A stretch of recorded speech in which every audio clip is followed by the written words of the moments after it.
Há um grupo de pessoas que tem defendido que o problema do Brasil é a polarização, que nós estamos vivendo uma era de polarização. Esta é uma tese malandra. E eu vou falar um pouco sobre isso aqui, porque o nosso problema é o avanço do fascismo. Se você tem recebido esses vídeos e não é inscrito no canal da Fórum, te aconselho que vá lá, www.youtube.com/Fórum Revista. Se inscreva, acione o sininho, receba vídeos do Fala Rovai como este e o Fórum e Meia e outros programas que a gente está desenvolvendo e produzindo agora no nosso YouTube. A questão que se coloca é a seguinte: o fascismo está avançando em várias partes do mundo e ele tem algumas bases. Hoje eu vou falar sobre o avanço dele em relação a um discurso de anti-intelectualidade e de domínio do projeto educacional do país, que aqui no Brasil vem sendo feito de maneira, eu diria, competente pelo ministro Weintraub, o Entrauburro, como eu costumo chamar. Competente para os interesses do fascismo, deste governo, evidentemente. Mas, em primeiro lugar, para discutir essa tese da polarização é preciso ter claro que é incomparável o que é do espectro político, por exemplo, o PT, que é um partido de centro-esquerda, que compôs com a centro-direita para governar durante 14 anos, e do PSL, do bolsonarismo, que tem descumprido todas os acordos republicanos que haviam em relação ao Ministério Público, aparelhamento do Estado, da Polícia Federal, a eleição de reitores, por exemplo, que vão sendo jogadas no lixo para colocar tutores, interventores em várias universidades e também em centros tecnológicos do país. Num projeto que é do combate a uma ideia marxista que se consolidou na educação. Isso é algo novo? Não, isso não é algo novo. O Viktor Orbán fez exatamente isso quando assumiu o poder na Hungria. Na Hungria, você tinha escolas que eram administradas por conselhos, mas conselhos populares e em nível local. A primeira coisa que o Orbán fez ao assumir foi federalizar as escolas. Bom, mas isso é na Hungria, Rovai. Por que você está falando isso? Então tá bom. Em 2010, na Carolina do Norte, quando o Tea Party ganha as eleições daquele estado, eles miram na Universidade da Carolina do Norte, fazem uma intervenção ali e entre outras coisas, fazem o quê?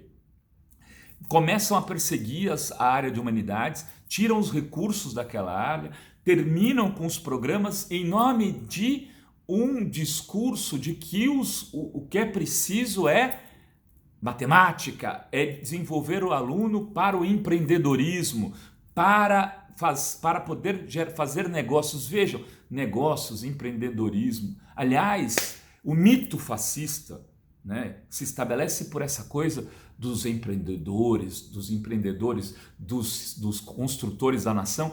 Recentemente, o nosso vice-presidente falou o quê? Que os bandeirantes foram os empreendedores, tentando resgatar aquele mito de um empreendimento de morte que dizimou a população indígena, como um mito de um Brasil conquistador, de um Brasil que pode ser maior.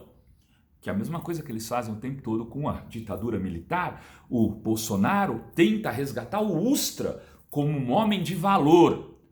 E o Weintraub faz isso na perspectiva educacional, dominando o que ele acha que são aparelhos esquerdistas, cracolândias. Universidades que têm notas muito acima das privadas estão sendo desmoralizadas por aquele que deveria valorizá-las, o seu ministro da Educação. Isso não é novo, foi assim na Carolina do Norte em 2010, foi assim na Turquia. O Erdogan, quando sofre uma tentativa de golpe na Turquia em 2016, o que ele faz? Ele manda prender 5.000 professores, reitores, demitir, prender alguns, não prendeu todos, mas eram 5.000 pesquisadores, professores, reitores, etc., que foram afastados das universidades para que o projeto dessa nação turca pudesse ser levado adiante. Ou seja, isto tudo sempre teve vinculado a uma lógica fascista. Na Alemanha do Hitler foi assim. Muito da perseguição aos judeus tem relação com os postos que eles ocupavam nas universidades, na produção de cultura, inclusive das mulheres. porque a questão de gênero sempre também é enfrentada por esses ditadores, por esses facínoras, por esses fascistas, como algo que pode atrapalhar a construção de uma família onde o homem é o centro, porque é este homem que justifica o mito fascista, a força, a coragem do homem branco, do homem ariano, né, deste homem de um governo de homens do Bolsonaro.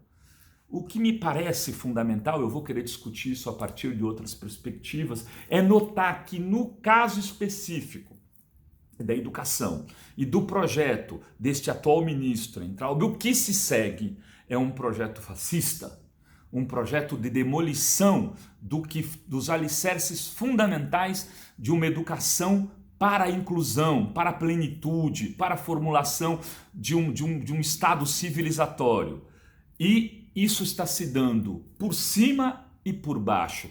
Por cima nas universidades, com a retirada de recursos da áreas de humanas, tirando bolsas de sociologia, de história, se quiser você faz uma faculdade privada, é o mesmo discurso que se fazia na Alemanha do Hitler, que se fazia na Carolina do Norte, do Tea Party, que se faz com o Orbán, ou seja, não tem novidade, e ao mesmo tempo por baixo, como já foi feito na Hungria, onde eles estão buscando nacionalizar via essas escolas cívicos militares o projeto de intervenção ideológica e aí sim de aparelhamento para um projeto. Não, isso não é polarização. Isso é fascismo. E o fascismo funciona na lógica do nós e do eles, dessa simplificação.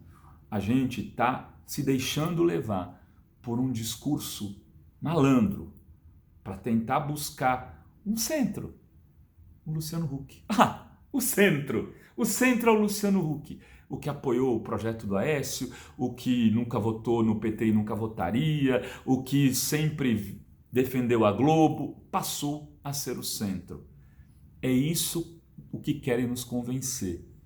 Por um lado, os neoliberais, os liberais, enquanto, por outro, o fascismo vai se fortalecendo e avançando a partir de iniciativas como essa, que destroem a escola pública, a educação pública, para fortalecer uma identidade, um mito nacional inexistente, mas que pode ser reconstruído a partir de bases falsas.